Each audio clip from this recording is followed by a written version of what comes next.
so good to have you. Yeah, of course. It was amazing. We got to have a lunch together and had a conversation earlier today, so I'm excited to build on that and to share your thoughts with everybody here. To get us started, it would be great to hear what got you into the philosophical realm, and why do you think it's important to engage with philosophy in this day and age? So I think when most people hear the word philosophy, they think sort of abstraction, or they think academic. It's like, even if they think it's interesting, they think it's interesting in the theoretical sense, like, how do we know we're not living in a computer simulation, or one of these questions, which is fascinating, but you don't do anything with that information. But in the ancient world, philosophy was much more concrete and much more practical. And in fact, most of the philosophers that we know about, someone like Socrates was a philosopher not because of what he said, but because of how he lived, right? Socrates was a soldier, Socrates was a father, Socrates was a man about Athens, and it was how he lived and the conversations that he had with people that made him a philosopher. And so I was interested in philosophy in that sense. I think like a lot of young people in our sort of generation, it's like a lot of the old institutions have fallen away. So, people don't go to church, people don't trust, leaders and politicians. People know they're not like a company man or woman at one job. And so as these sort of things have fallen away, but we still have these fundamental questions about like who we are, what matters, what's right, what's wrong, what does the good life look like, what is the meaning of life. And so I think I was drawn to philosophy because it's there to answer those questions. And I just very vividly remember I was at an event sort of like this. I was in college, and I asked one of the speakers, I just asked him for a book recommendation, and I ended up chancing on the Stoics because of that. And I remember going back to my college apartment and reading this book, and this was the Meditations of Marcus Aurelius. And it was like, wow, this has the answers to those questions. So I don't mean to sound like some person trying to convert you to my religion. I just mean that philosophy is whatever philosophy you end up being interested in, its fundamental purpose is to help you excel as a human being. It's not necessarily there to make you richer or more famous or more powerful, although that might be sort of byproducts of it. It's fundamentally there to help you live a better life, and that's my entry point into it. Got it. So all about excelling in life, living a better life, practical, action-oriented. Yeah, even like the word virtue, which so in our culture, virtue has like a sort of a Christian connotation. It has a moralistic connotation. It's kind of like, don't do that, it's not virtuous. Virtue almost means like chastity, right? But the Latin word for it, arete, it's human excellence, right? That's what it means. It's human flourishing, human excellence. And so it's philosophy then isn't this abstract theoretical thing. It's like exactly what we need, particularly right now as the world is chaotic and people are looking for direction. So with everything you said in mind, if you were to share with us, someone who lives with a philosophical mindset, inquiring, living according to virtues and developing that, what's the best outcome of that? And then for someone who just thinks, hey, you know what? I got it in my life. I don't need this in my life. What's the pitfall of not living in a more reflective philosophical way? Yeah, that's a good question. So the fundamental virtues of most of Western philosophy, and then this is adopted in Christianity, the four virtues, what we call them the cardinal virtues. And the virtues are courage, justice, this is doing the right thing, temperance, that's moderation and balance, or discipline, and then wisdom, so education, learning, understanding, why you guys are here. And to me, those are pretty simple, obvious, like sort of self-evidently valuable things, but it would be hard to describe most people's existence by those four characteristics. And even in my own life, when I look at the things that I've done well, usually one of those four virtues is at play. When I look at where I failed, or where I look at where I have regrets, where I've overreached, or where I've fallen short, usually a deficiency in one of those virtues is at play. And so this isn't super complicated stuff. It's actually interesting. So they're called the cardinal virtues, and the cardinal virtue, again, a lot of this stuff is absorbed into Christianity, so it has that connotation. Cardinal doesn't mean like bishops and priests. Cardinal, the Latin root is it translates into hinge. This is like pivotal stuff. This is the stuff that life hinges on, and so I don't know. I don't have like off the top of my head, this is a good person, this is a bad person, because I think we all illustrate these in our own way, in our own examples. But I just try to constantly remind myself, those are the traits that are important. That's what I try to live by. Those are the big standards that I try to judge my own behavior by. Could you repeat the 4 again? So Yeah. I'll remember. Courage, justice, temperance, wisdom. Okay. Love that. So my hope is through our conversation, we all get to live a bit closer to those virtues. Yeah. And I'm thinking about getting them tattooed on my arm so I don't forget. All right. Very nice. Yeah. We'll get also temporary tattoos for Okay, Abby sure. for regular reminders. So you've written a number of books, but specifically there's this trilogy that has come about, starting with Obstacle is the Way, and then Ego is the Enemy, and just a couple days ago you released Stillness Is the Key. I'd love for everybody here, given that these are the 3 topics you chose specifically to go deep on, Yeah. I'd like to do a quick retrospective on these. So Okay. starting with Obstacle is the Way. Yes. Key lessons from that book, and specifically as it relates to how we can better live that more cardinally virtuous life. Yeah, and you can kind of see how the books align with those virtues. So the obstacle is the way is this idea that we don't control most of what happens to us. We always control how we respond. And so the Stoics believed that we focus primarily on that response. That Mark Ferriss in Meditations, he says, the impediment to action advances action. What stands in the way becomes the way. What he means is you set out to do one thing, maybe you wanted to act with courage or you wanted to act with wisdom, and then something gets in the way. Other people, stuff, weather, traffic. Okay, that's a problem. And so you could sit there and complain about this problem, or you could go, I'm stuck, or you could go, well, what is this problem? What opportunity does this problem present? What other virtue can I now practice because I'm in this position? So it's kind of this adaptability, this flexibility that says, like, actually nothing can stop me because I have the ability to constantly change and go in different directions and morph and absorb this and turn it into some sort of positive. Like the really big Stoic concept is this idea of amor fati, which translates to a love of fate. And it's this, Marcus Aurelius says, like, look, you use your obstacles as fuel. What you throw in front of a fire, he says, is fuel for the fire. And I think this is a good definition of entrepreneurs as really great leaders, really great artists, is like, it's certainly one of the benefits of being a writer. It's like, the shittiest thing that could possibly happen to me, I always can remind myself, well, at least you can write about this, right? Like, there might be a book in this. Like, one of my mentors, he said, it's all material. And I think it's actually all material, whatever it is you're doing, right?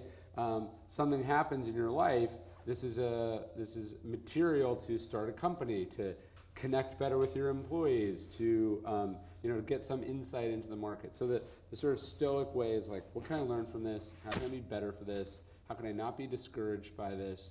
And if we have that, there's really nothing that can stop us. I love that. And you'd mentioned earlier the 3 kind of phases of how to approach every situation. Could you share that as well? Yeah, so the 3 disciplines in the book, and they're sort of core disciplines of Stoicism, it's perception, action, and will. How you think about a problem, how you act on the problem, and then how you sort of endure and accept what you can't change about a problem. So there's a really good quote from Marcus Aurelius. He says, it basically sums up all of Stoicism, so you can just use this quote. You don't have to read the book. He says, objective judgment now at this very moment, unselfish action now at this very moment, willing acceptance now at this very moment. That's all you need. And so I try to think about it. It's okay, almost nothing is almost nothing is not improved by being objective about it. Everything is improved by unselfish action, teamwork, collaboration, good purpose, good intentions.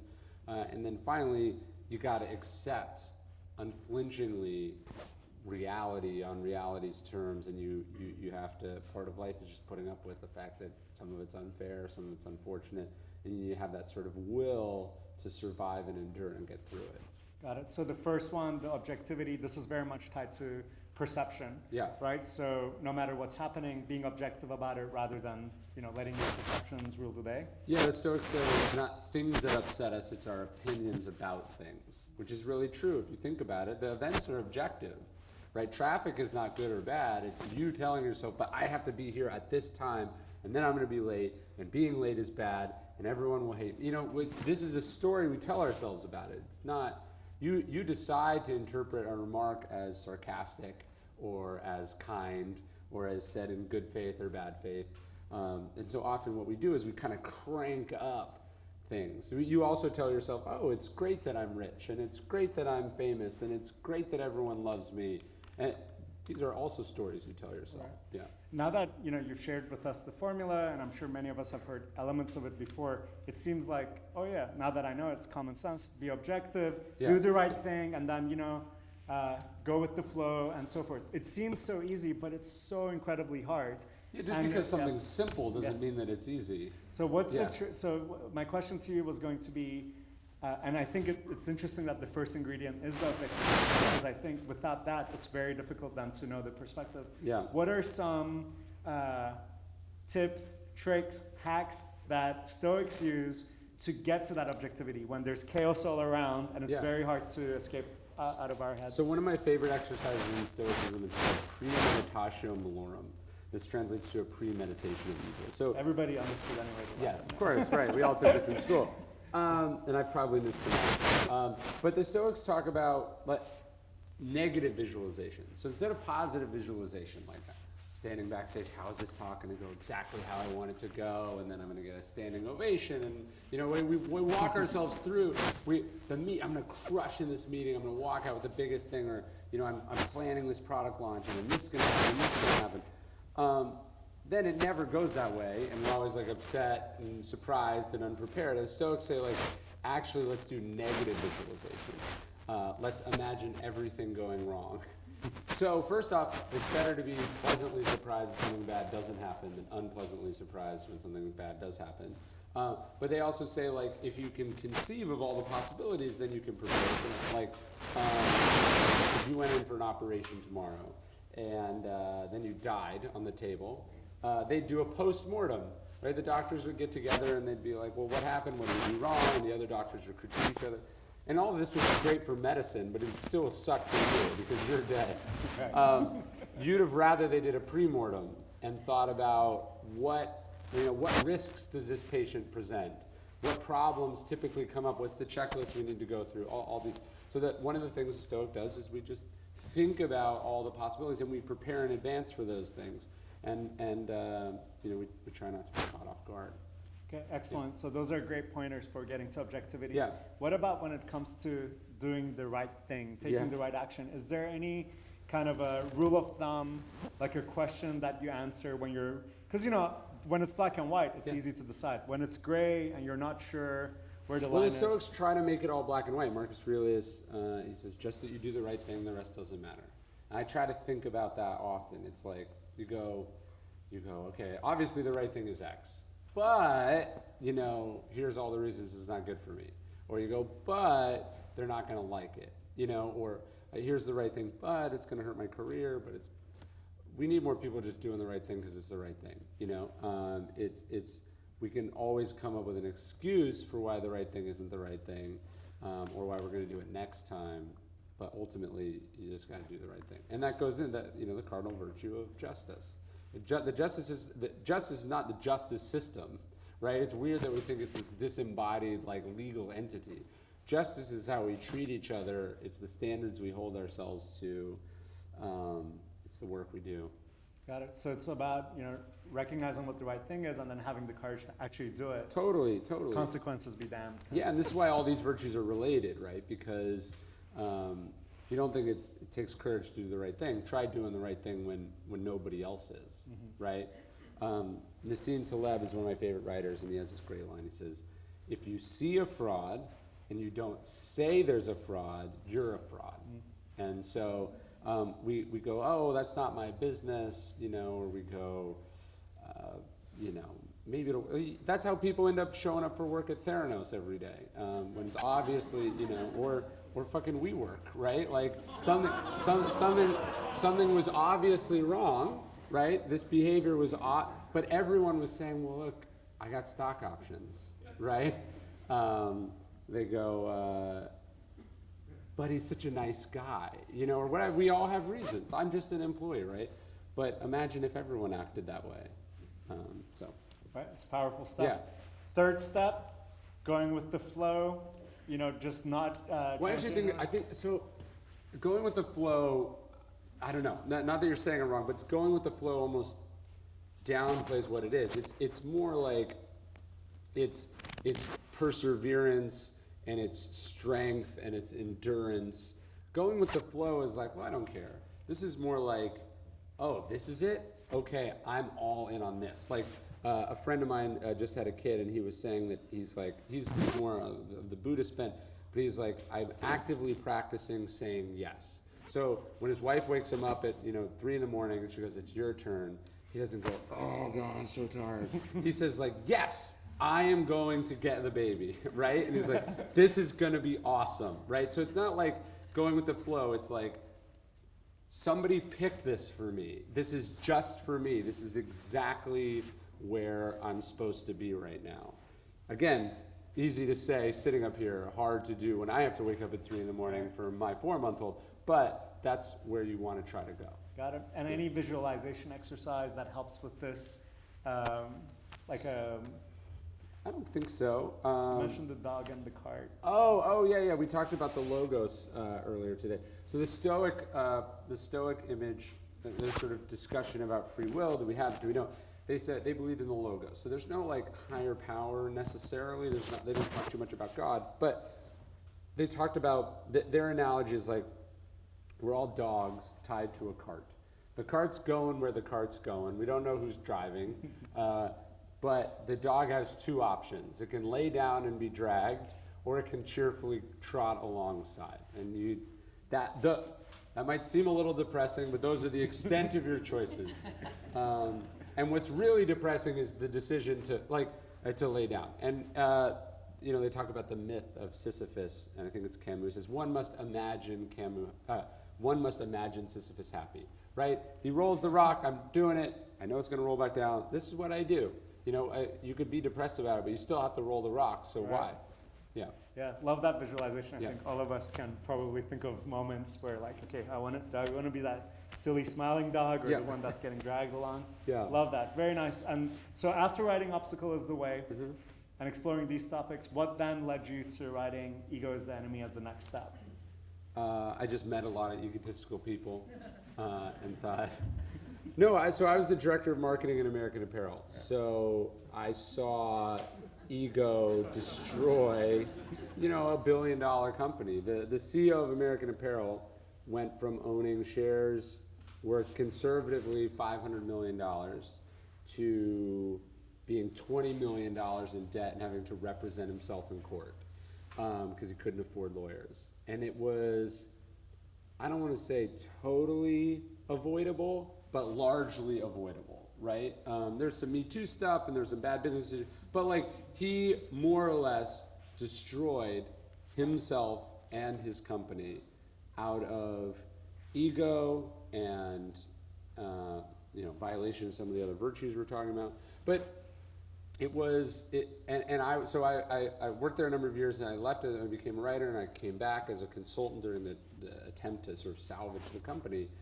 And it was just I was in the middle, I was trying to write this book, and so I kind of got this weird, court level seat to what ego does. Like basically, when the board of directors was considering firing him, they were like, look, you can resign and keep your shares, or we're gonna fire you for cause.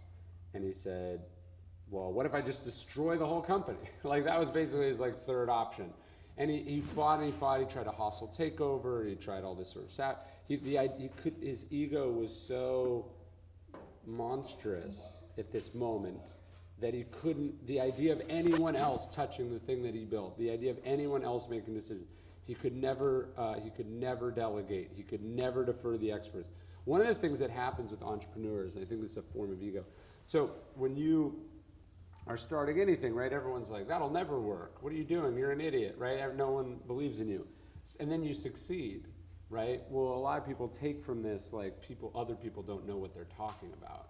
And like, everyone who doubts me or voices concerns is a hater. And it's like, sometimes people are trying to prevent you from crashing off of a cliff, right? And so it was just a fascinating glimpse into that. And it just happens that Stoicism and pretty much all the schools, there is no ancient school or modern school that's like, ego's a good thing. Like, be sure to inflate the ego as large as possible. Nobody says that. So the book is a book sort of about the perils and the downsides of ego. Yeah, and just to bring this home for all of us, when you mention any larger than life character with ego issues that are very blatant, you, like most people think, okay, well, wow, like I'm not like that. Yes. But then actually many of us fall into these traps on a daily basis. Everyone has it. It's so easy to see other people's ego, right? And we go, look at how it's holding them back. Or you go, look at Kanye West. Why can't he just sit down? You know, why does he have to do this? Or you know, why can't Trump just not tweet? Like, why? We see that. And then it's like inconceivable to us that ego would be manifesting itself in our own lives, which is ironically a very egotistical thought, right? Everyone else has a problem except you, who is perfect. Right. Yeah. So with that in mind, what are the ways to kind of detect that or deal with it or actually preempt it? Any practices that ensures that our ego doesn't sabotage our outcomes? Yeah. I mean, I think one of the things I like about my profession is that it is inherently humbling. Like, the success of your last book does not help you when you're facing the blank page of the next one. So really sort of being absorbed in the craft of what you do. When you, like, if you were to talk to the world's best furniture craftsman, or you know, the greatest martial artist on the planet, or the most brilliant physicist, you wouldn't be talking to you'd be talking to a person who's still awed by the sort of mystery and complexity of what they have dedicated their lives to. And in fact, sort of the closer you get to mastery, I tend to find with really great people, the humbler you are. It's the people who are like a quarter of the way there who are the most egotistical, and in a way the most dangerous, right? Because they're actually insecure, and so they're always needing to sort of like joust and challenge other people. But if you can focus deeply on the craft and let that constantly humble you, I think that's a big way to keep ego in check. So that's kind of a bit of a student mindset. So even if you're the master, as far as the world is concerned, in your head, you're actually, you still feel like there's so much you don't know. Yeah. And then if you really do get to a great place in whatever it is that you're doing, like, what's the next thing that you tackled? So that thing, like, so I'm wearing an Iron Maiden shirt. I'm a huge Iron Maiden fan. The lead singer of Iron Maiden is also a 757 pilot. Like, he became like the best in the world in his thing, and then he thought, well, what else can I do? And he just found the next challenge. And I would argue that it's hard to let the fact that, let's say you're a rock star in your field, go to your head when you're getting your ass kicked in a flight simulator for thousands and thousands of hours as you pursue this other really difficult thing.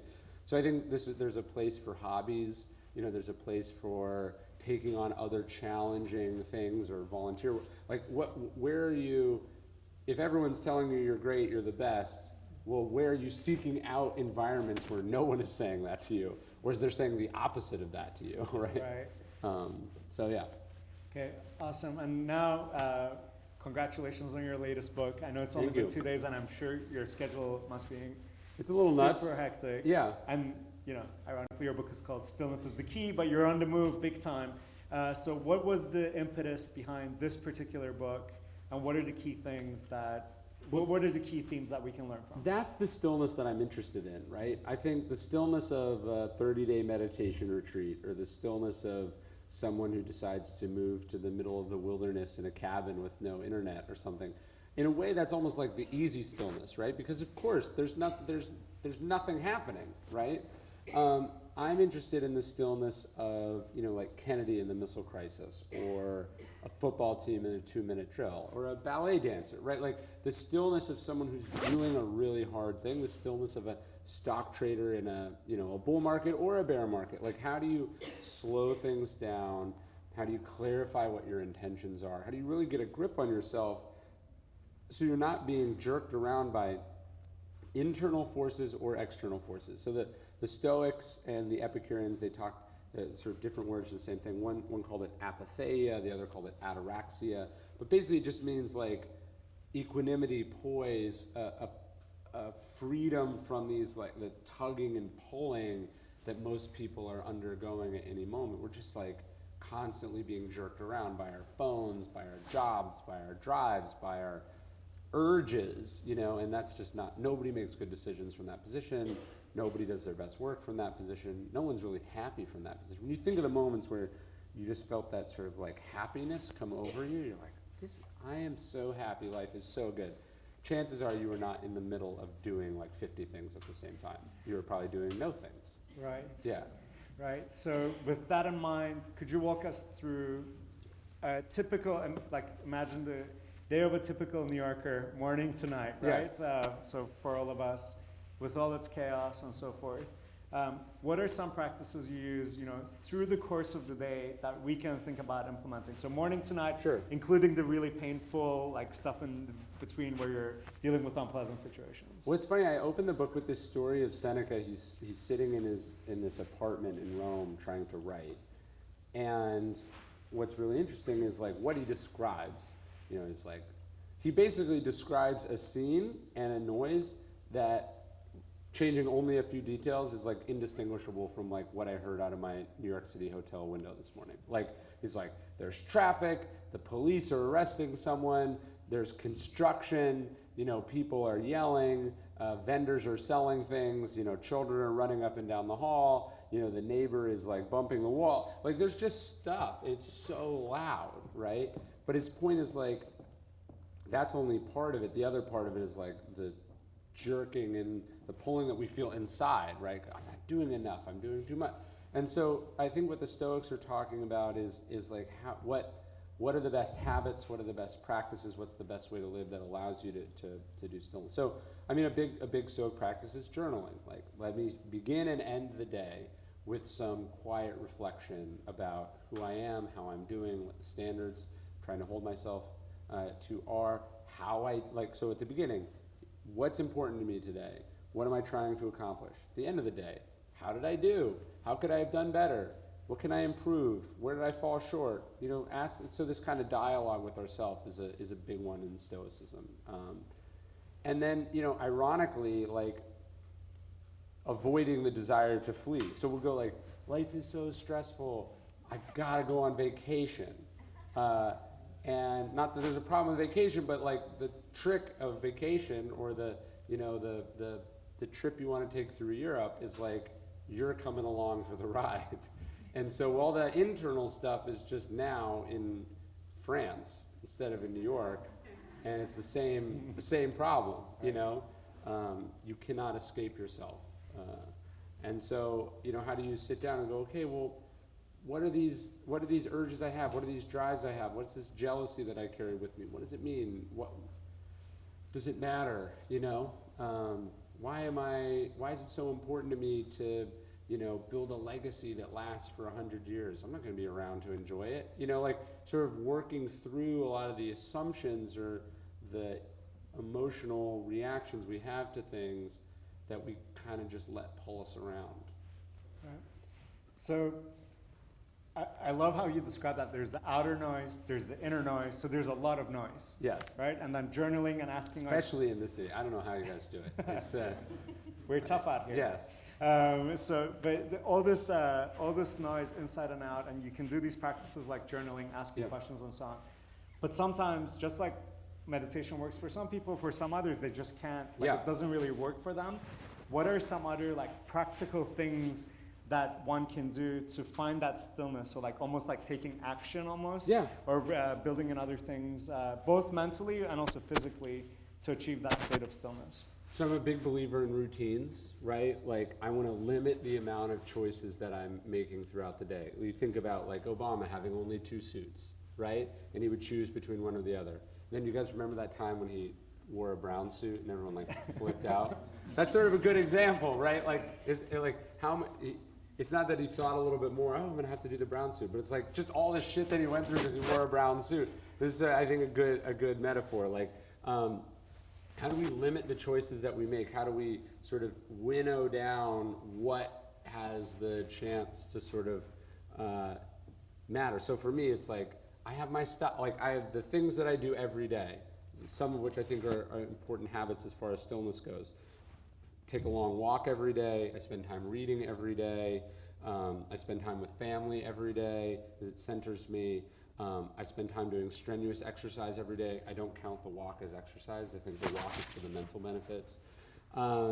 So it's like, but it's that I do those things every day. So it could be the craziest day ever, as my schedule was yesterday. It's like a car picked me up at this time and it dropped me off at this time, and it was a lot, right? But having those things to return to allows me to control the chaos in a way. And they're sort of touchstones that you return to. So I think routine is a big one. What are the things you avoid? So those are a lot of things you do. What are the things you avoid? Well, I don't watch the news at all. I think people believe that the news is how you become informed. What you're really just doing is consuming a lot of trivia, most of which will be rendered irrelevant by subsequent events, right?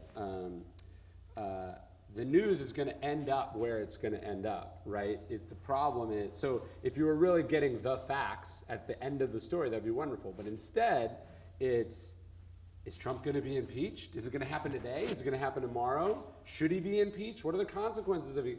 This is just speculation. It's like, and if that's sort of politically loaded, turn on ESPN or FS1 and like, is so-and-so going to be traded? What's his contract going to be?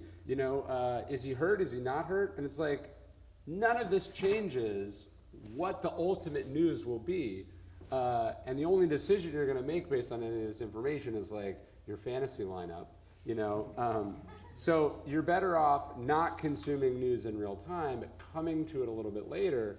And so people go, how do you read so much? Well, it's like, well, I'm not watching professional wrestling all day.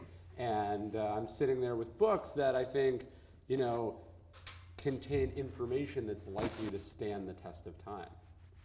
Got it. So the news is a big one. And then I don't have any social media on my phone.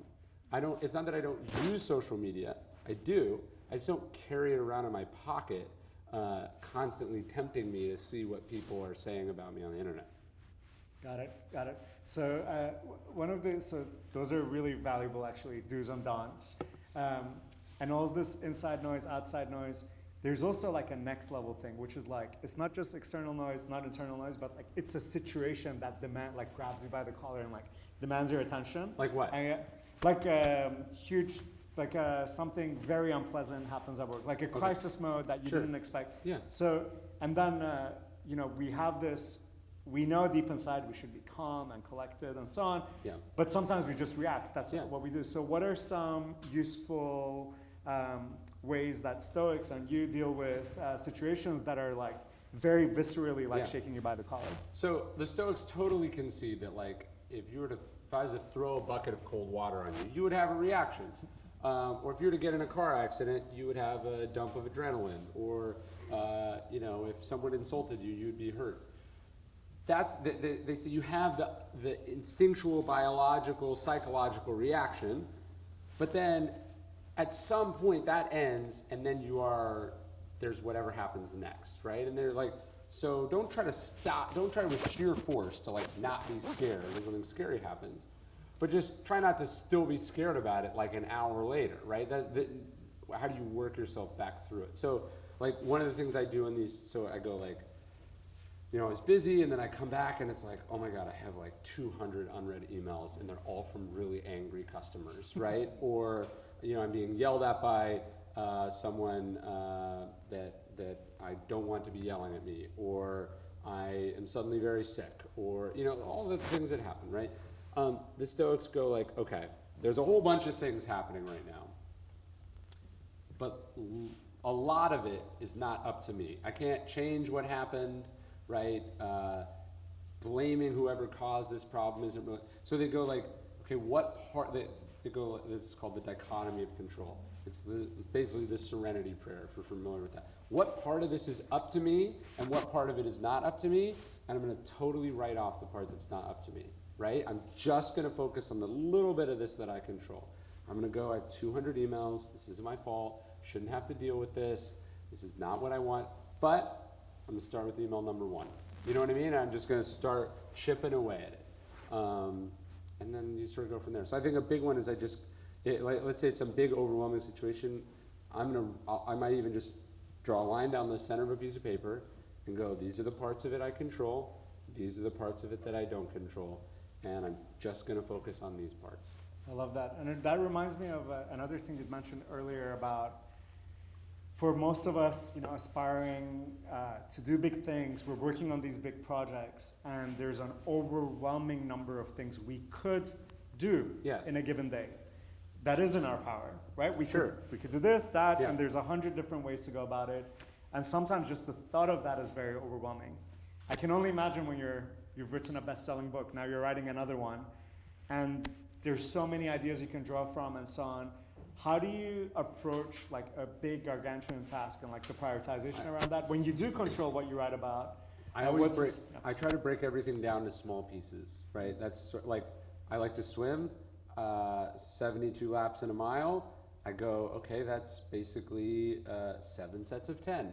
So I'm not going like, oh, I'm only on lap 42. I just go like 10. And so I gotta do 10 laps here. I try to break it down into component parts, right? A book is not 60 or 70,000 words. A book is 32 chapters, and intro's easy, conclusion's easy. So I just like I'm shrinking the focus. What I'm not staring at is like, oh my God, I'm only on page 1, right? I'm thinking, I just have to write 1,000 words today, right? Or I just have to do 2 or 3 crappy pages. I want to break it up into smaller pieces, so it's much less intimidating. You make progress by putting one foot in front of the other, and so you sort of narrow that view. That's something I focus on a lot, and I try to think like on a more granular level, like just with my day. It's like, what are the 3 or 4 things that I have to do for this to be a successful day? I want to do more than that, and I almost always do. But like, what are the main things for today? So like my to-do list. If my to-do list is taking up a whole sheet of paper, like I messed up. If my to-do list is like 3 or 4 things, like I'm very likely gonna not only do all those things, I'm gonna be able to do extra things. Right. And when you really talk to like powerful, important people, they don't have a big to-do list because they have properly delegated those tasks, the insignificant tasks, or the ones that are not worth their time or focus to other people. And then they're like, my job today is to decide what the name of the new product is. Or my job today is to decide between this launch date and that launch date. Or my job today is to fire Steve because he's the thing that's holding the organization back. Or whatever. It's a handful of really important tasks that move the needle. It's not, I gotta put out this fire and I gotta put out this fire and then I gotta go over here. And it's like, no, that's not what the leader of an organization should be doing. Got it. So 3 or 4 things on your to-do list, and I love that, just a couple of crappy pages a day. I think we all have the equivalent of that in our lives, and if we just did that, it would keep it moving forward as opposed to... So like what I think about with books is like this book came out on Tuesday. I'm already halfway done with the next one because you turn it in long before it comes out, so I started the next one.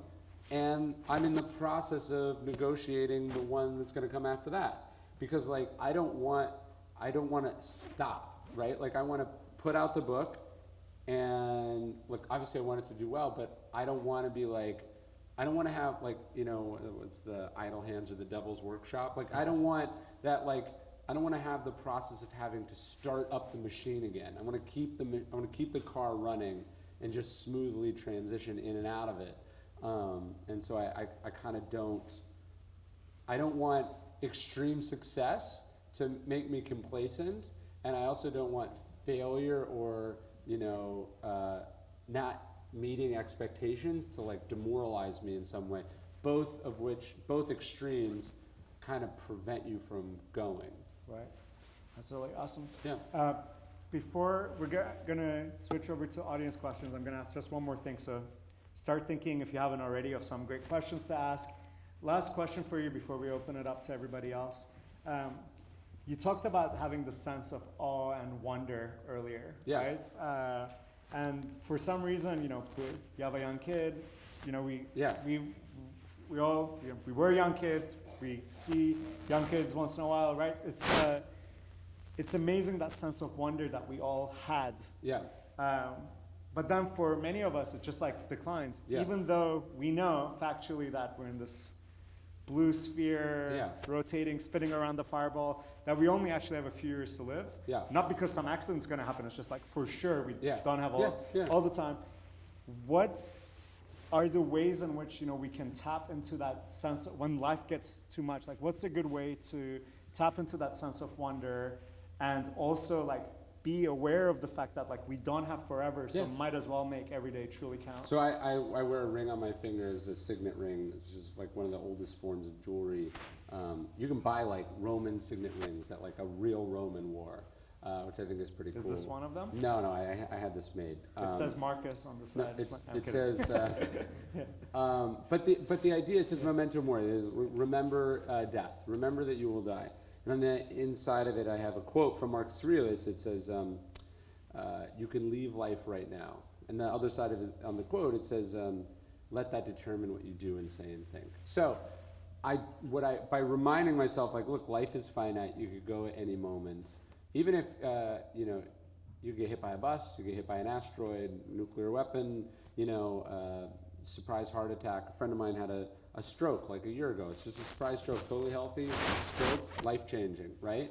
So the idea that you're gonna take any of this personally, good or bad, that you're gonna hang on to anything, good or bad, that you're gonna nurse grudges, that you're going to take, that you're gonna take any moment for granted, to me is just preposterously arrogant and wasteful, right? So I just try to constantly remind myself, like, this is wonderful, this is life, there is no moment other than this moment. And I'm not gonna try to rush, I think that I'm not rushing through this, whatever it is. Like, I'm gonna do whatever it is. I'm gonna, as we say yes to this, I'm gonna enjoy it. And I'm not gonna let any of it sort of affect me too much or too little.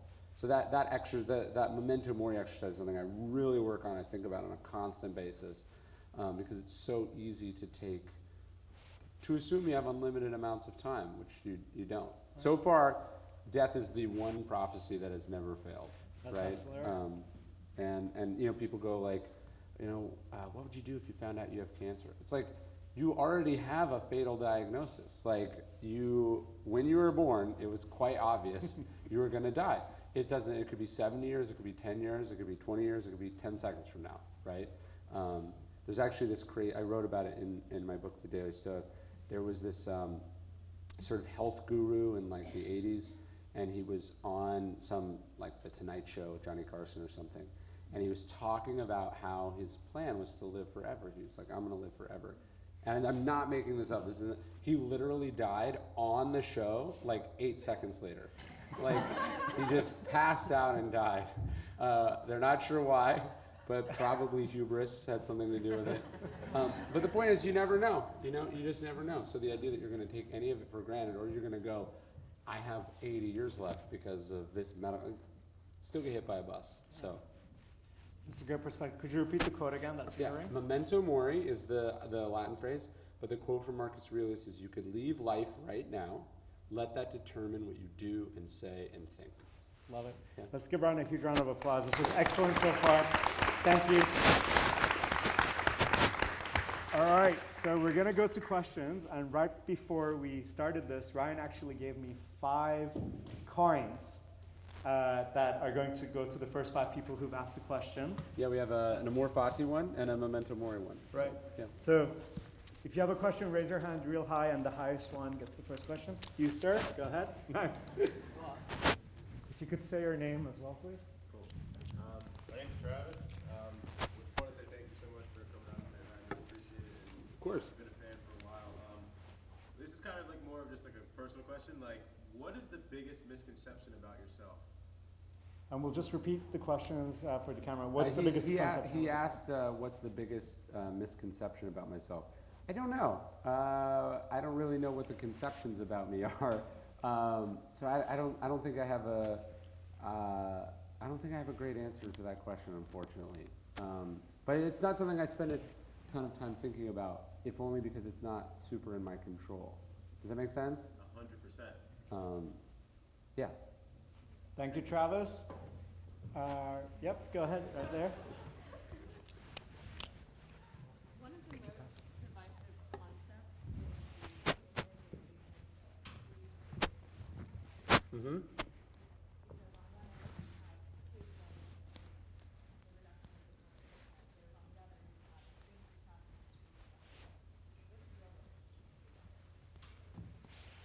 I don't totally understand the question. So what's my relationship with desire in what sense? Like,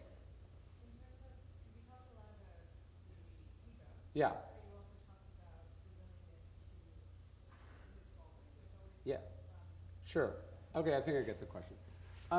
So what I think about is like, we can understand why evolutionarily sort of insatiability or drive for more, our inability to ever have enough, or to take great risks to accomplish things. We can understand why this works for us as a species, right? Like, why did the explorers leave their homelands even though there was like a microscopic chance of survival, because they wanted to be famous, they wanted their name to stand for all history, they wanted their descendants to be wealthy. So we get why that works for society, right? It's great that it's great for the world that Elon Musk didn't stop after PayPal or Tesla or Solar City or SpaceX. But I think you can also see that it doesn't seem like it's that fun to be Elon Musk, right? It seems like he's always getting in trouble. He's always never sleeping. You know what I mean? Like, so I sort of see it as this is where that idea of temperance or balance comes in. I think it's great to want to do things. Like I want to write really great books, but I try to write them from a place where I don't need it, right? It's when you're coming from this place of like, I'm worthless if I don't get this, that it will never be, life will never be good until I have this thing, right? Like, I was talking to a friend about this, like, so Kevin Durant leaves the Warriors to come to the Nets, and one of the speculations is that, you know, if he's leaving because he wants the challenge of playing for a new team in a new city and he's going to grow as a basketball player, that to me seems like a wonderful reason to move teams. If it's because he's convinced that winning a championship on his own will feel profoundly different and in some case be so much more meaningful, that seems like a crappy reason because it's not true, right? Like the idea that if I just get over the other side of this hill, life will be good, right? Or if I just sleep with this person, or if I just get to this number in my bank account, then I will be good. That is a bad reason to do things. If you're doing it because you love the process, because you're actually, you know, present and you're sort of fully realizing your potential in that sense, I think that's a better reason, and maybe it gets us approximately to the same place. Excellent. Thank you so much. Go ahead. Okay, Speak up as much as you can. yeah, I think you kind of touched on it already, but I'm trying to figure out what's your why? Like, what drives you? Why do you do what you do on a daily basis? Yeah, I really like the craft of what I do. I love the experience of writing, of finding an idea and connecting it to other ideas and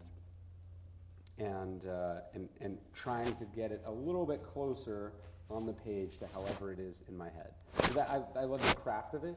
Theoretically, you could apply that craft to anything. You could apply it to, you know, sales copy, or you could, apply it to, you know, writing about anything. Ultimately, I choose to write about what I choose to write about because I feel like I feel like it helps. I feel like it makes the world better. That sounds a little grandiose, but I'm deciding to write about philosophy instead of, I don't know, bogus whatever, because like I believe in this and I feel like it helps people. Does that make sense? Yeah. Yeah, so that's Just a sort of my quick way. follow-up question to that. Yeah. When it comes to, so you mentioned it because you find it meaningful, because you enjoy it. What's your kind of approach to the concept of like having a purpose or a calling? Like, does a part of you think that this is also what you're here for, or do you think it's just a matter of like, hey, just seems like this is the right thing that feels good? I do believe in that idea of a calling. I feel like when I talk to really young people and they're like, what should I do? I think like what everyone should do is like the thing that only they can do. So I feel like I write the books that I write and I write them in a way that like only I could write them, rather than going like, well, here's what most people in this position do, or here's the general style, or here's what's popular right now, or like this is the industry that's making the most money. I try to go like, what do I feel like my sort of comparative advantage as a human being is? Like, where did my upbringing and my DNA and the experiences that I've had and the opportunities that I've been given, where do those all magically align in a totally unique sort of role? And that's where I want to spend as much of my time and as much of my energy. I like that. The best thing I heard about this, just for what it's worth real quick, is a lot of times people think, oh, this person's doing this to be famous, to achieve a goal, to get something. But the best thing I heard was like, Einstein invented E = mc squared because that's what Einstein had to do. Like he was really trying to solve that problem. He was passionate about that. Yeah. And for all of us, I feel like, getting closer to something where you feel like this is just the problem I'm supposed to be solving, or this is the unique gift that I bring to the world. Yeah, I read an interview with the lead singer of Iron Maiden, and he said, fame is the excrement of creativity. He's like, it's the shit that comes out the back. So the creative part is the main thing, and then out of the other side, accidentally as a byproduct, comes the other stuff. Love that. This Yeah. guy's a badass. I He's love it. the Awesome. best. Go ahead. I'll get your card. Yeah. I wanted to circle back to Could you something speak up said. as much as possible? So you said great leaders don't have a huge list of things to do. Yeah. They delegate the unimportant tasks. So unimportant can be sometimes subjective, or we think mundane. Can you give us like a mental shortcut, a Stoic's way to philosophically thinking about unimportant? Yeah, I mean, Do you want to repeat the question? yeah, sorry, she's asking sort of, I was talking about delegating unimportant tasks and sort of what is an unimportant task and how do we regard these unimportant things. So there's a passage in Marcus Aurelius' Meditations where he goes, ask yourself with everything you're doing, is this necessary? So first we just want to like eliminate stuff, period. Not like delegate it because you don't want to do it, but it's like, does anyone need to be doing this, right? So much of the things we do, just like, well, that's what most people do, so I should be doing that, right? And the question is this actually a necessary task? So I start there, and then I go into, is this the best use for my time? Is this playing to my strengths? Or is there actually someone more qualified in my organization or in the marketplace?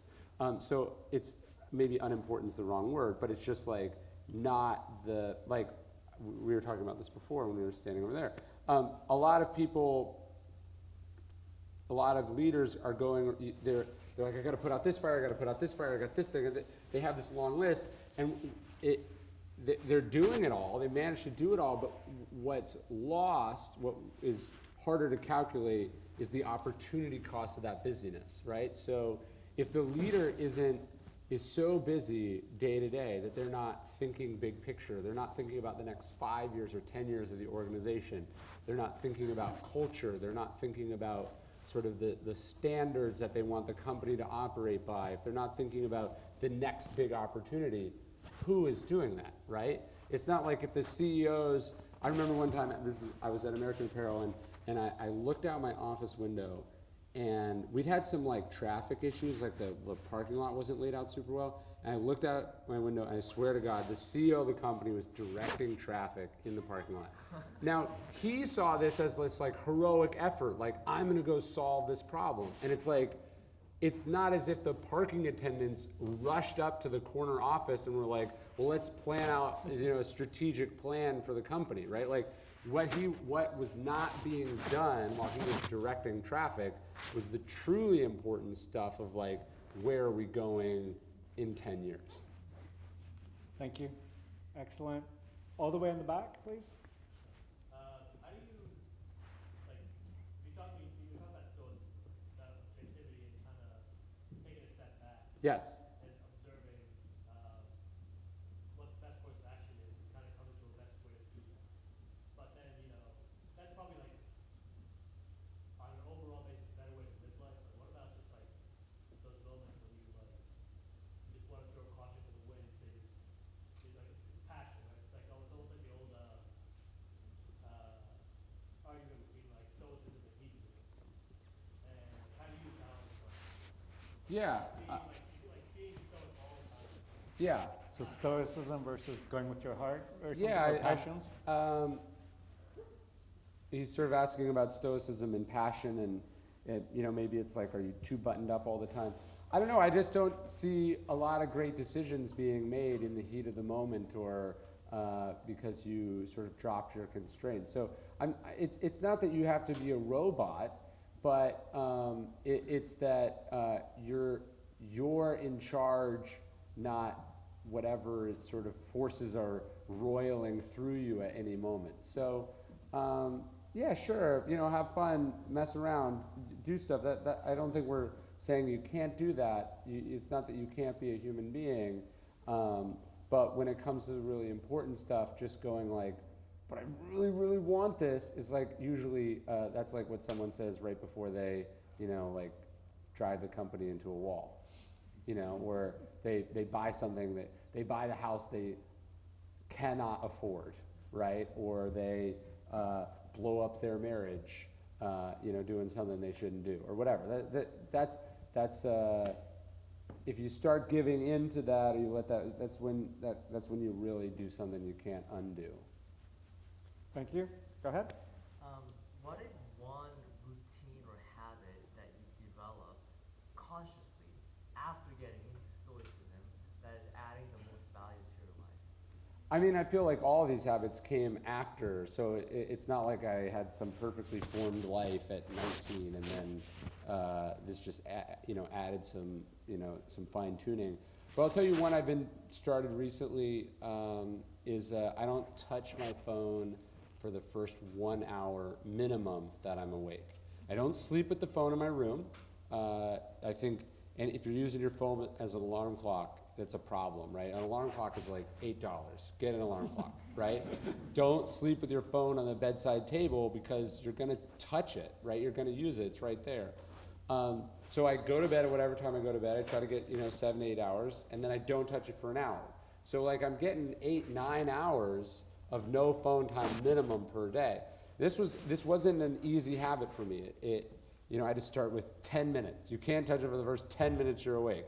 It's 15, then it was 20 and 30 and 40, and now I won't touch it till lunch, right? Like, because what I want to do is I want to get into the work as soon as possible.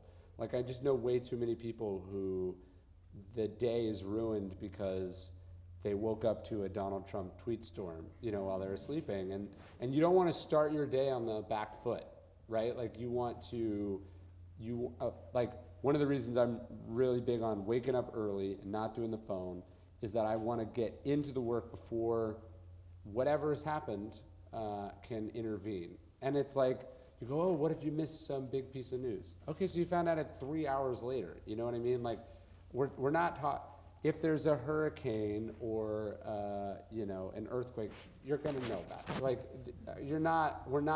we are so connected that it's impossible. Nothing on your phone is actually like if you don't get it. It's like, some person who went to college will text you like 50 times, right? And like, you're starting your day reading that, like, or you're starting the day reading that the market did this or that, or that this was announced or that, and all of this is preventing you from going into whatever the most important task in your day was with the right frame of mind and you know, the sort of all your energy, all your focus.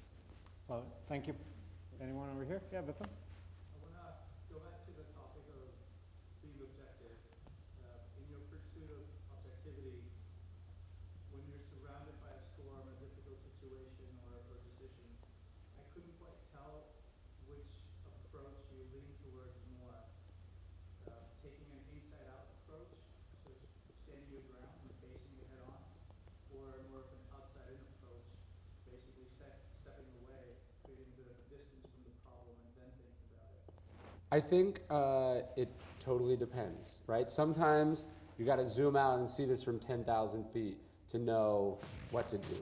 Sometimes you got to zoom way in and focus on the most minute, tiny, microscopic part of it.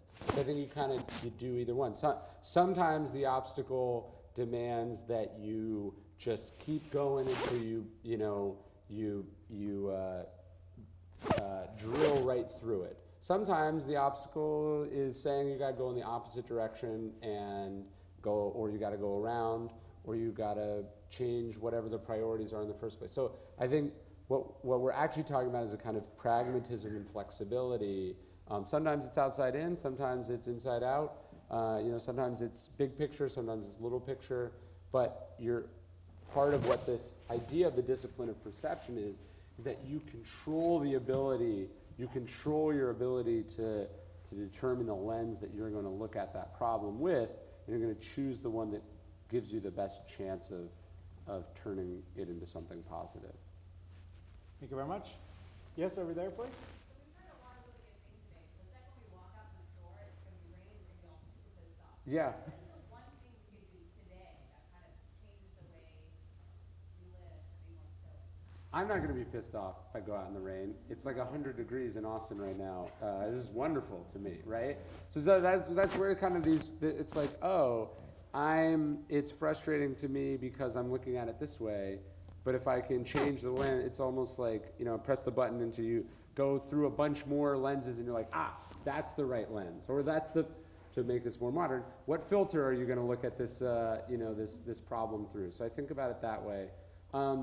But it is inevitable, like we can study these things philosophically, we can practice it, whatever, and then, you just wake up one morning and you're really angry or something totally rubs you the wrong way and you have a reaction to it, just like you're on a diet and then the next thing you know, you're holding like an empty bag of Oreos and you're like, why did I do that?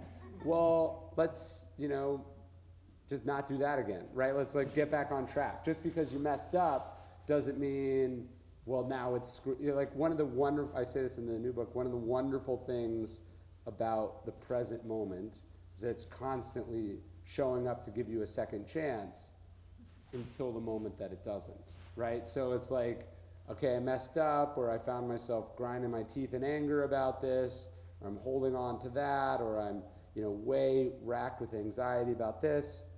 What we have is the ability to stop and wipe the slate clean and start over. Like if you do much meditation, you're like counting your breath, let's say, or you're focusing, and then you find that your mind wandered, and now you're thinking about, this thing you have to go to tomorrow, and you don't want to, and what are you going to wear, and, why'd you agree to this in the first place? And then you go, wait, this is not what I'm doing. And then you just start over again, right? You have that ability all the time. But I think often we go like, I've slid this far, I'm just going to keep going. The second part of that is super clear, in that just because you just failed, don't let it carry through. Just start again. The first part, choosing the filter, like what exactly is like a good way to get to the right filter, or remind yourself, like, is there a particular question or a particular reminder of like, yeah, it's raining, whatever, but actually it's not so bad. Like, is there a particular way that you get back to center? I don't know. I mean, I heard a great quote from Tony Robbins. He said, it's impossible to be angry and grateful at the same time. And so I think what he's saying is like, when you're angry, just try to look at it from a gratitude lens, and you've made the anger go away. And so I think it's just when you go like, this thing is what it is, and then I am choosing to see it this way or that way, right? And so you go, okay, right now I'm seeing it, X, but I'm gonna, press the button and I'm gonna switch it to Y. And so you're just like, how do I want to see this? And then deciding to see it that way. Right, that goes back to what you said about having that yes mentality. Like, Yeah. oh, something really painful I need to deal with. All right, here I go. Yes, and gratitude filter Yeah. basically. Thank you very much. Excellent. Over there.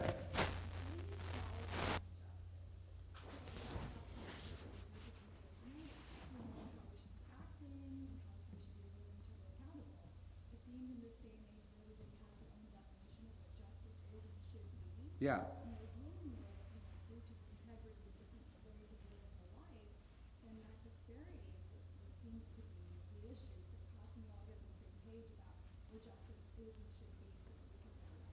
Yeah, repeat the question? she's asking sort of how do you know, what's the kind of the definition of justice? How do you know what's right? Because we have sort of these relative different things. I mean, one of the benefits of religion is it's like the Ten Commandments. These are what they are, right? But that's not the system that we're in.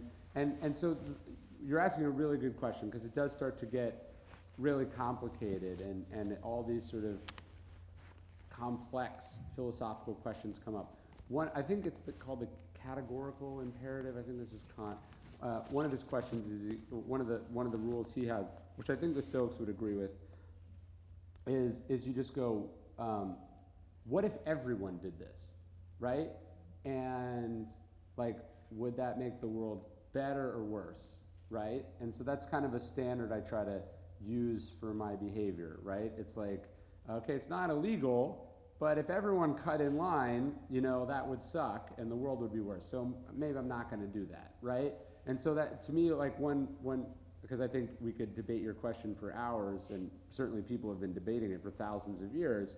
A great one is like, if this became universal law, would it work or would society break down, right? And like, would this lead to a good outcome for everyone or a bad outcome? And that's kind of how I try to make my decisions. What about encouraging other people to do the right thing then? If you identify that, Yeah.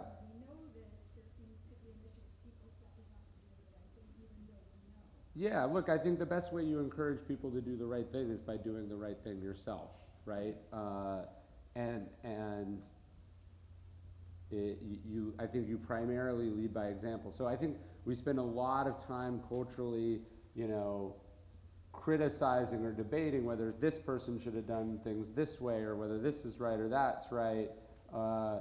And we spend a lot less time just like deciding to live up to our own standards in our own life. I forget who said it, but every man speaks of reforming society, very few focus on reforming themselves. So I guess I do try to focus or think more about my individual behavior, because that is something I control, and I spend a little bit less time going, but so-and-so is doing this, how can I fix them,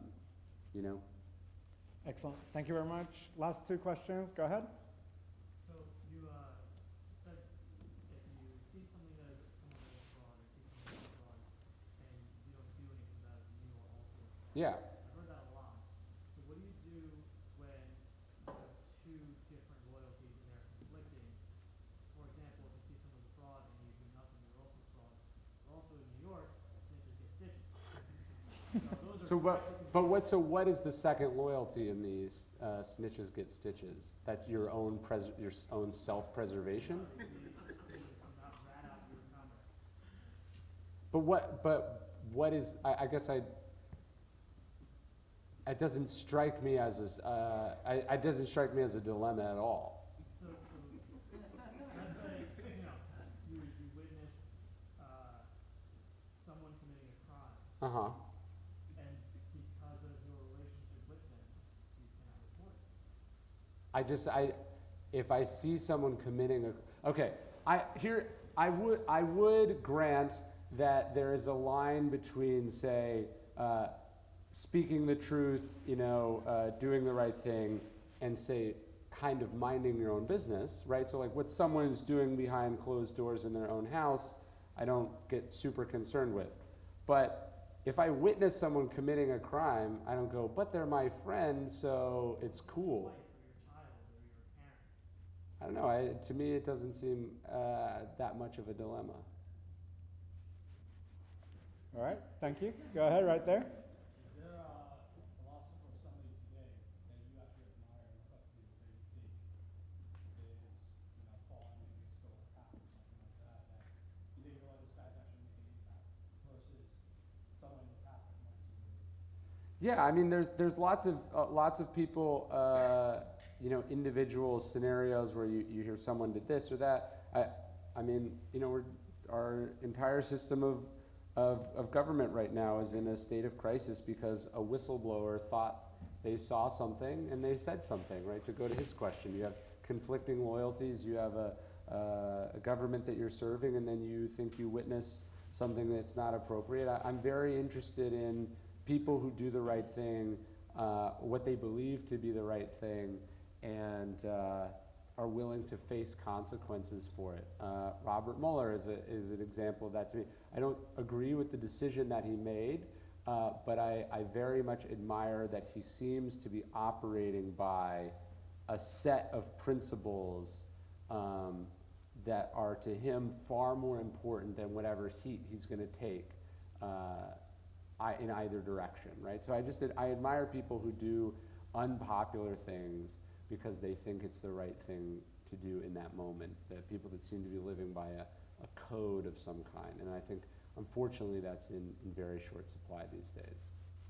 Thank you, Ryan. Thank you to everybody who asked questions. Ryan will be around for a few more minutes after, so feel free to come by and ask. Before we wrap up, just a couple of quick ones. Yeah. One is, again, you gave some very practical very practical, tangible next steps. So I want to remind everybody, when we get up, the bar is going to open. We're all going to be mingling. Highly encourage you to just share very quickly, like, the top 3 things I got was this, this, and this. And that will help all of us, like, crystallize this knowledge and spread it out. And don't just keep it to yourself tomorrow. Share with your colleagues and friends and so forth. What I wanted to ask you is, philosophy is also a lot about, it's taking those actions, like thinking about what the right actions are. It's also about a lot of questioning. You mentioned some of those questions that you could ask yourself, like at the beginning of the day or the end, if you're journaling. What are some other great questions that help center one, or to bring you back to those virtues and so forth? Will I care about this in 5 years? Will I care about this in 10 years? What if everyone did this? What if I let this go?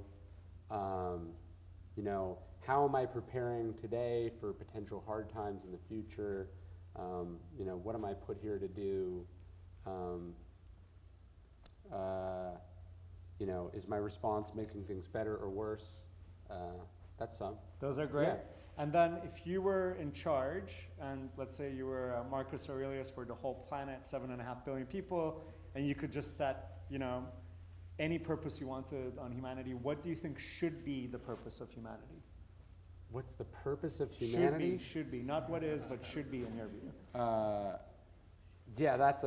That may be above my pay grade. IB members have been answering this all around the country, so you just whatever comes off the top of your head. I don't know. I guess I don't know if I feel like if everyone at the individual level was doing the thing that only they could do, I feel like that would sort things out quite nicely. We just have a lot of people doing things that they think they're supposed to do, or that other people told them to do, or they think will, help them reap the most short-term benefits. And so I think there's a lot of misalignment. So I guess I'd sort of urge people to think about some of the questions we're talking about tonight. Excellent. Yeah. And what's the best way that our community can support you in New York, across 7 other chapters? What are the things we can do to best support your endeavors and your vision? That's very generous. Obviously, you can check out the books. That's my livelihood. Or if you're interested in this philosophy stuff, we do a free email every day about Stoic philosophy, sort of one quick lesson or thought. And you can get that at dailystoic.com/email. Excellent. Yeah. Ryan, you were incredible. Thank you. And this was life-changing. So thank you so much. Let's give him a huge round of applause.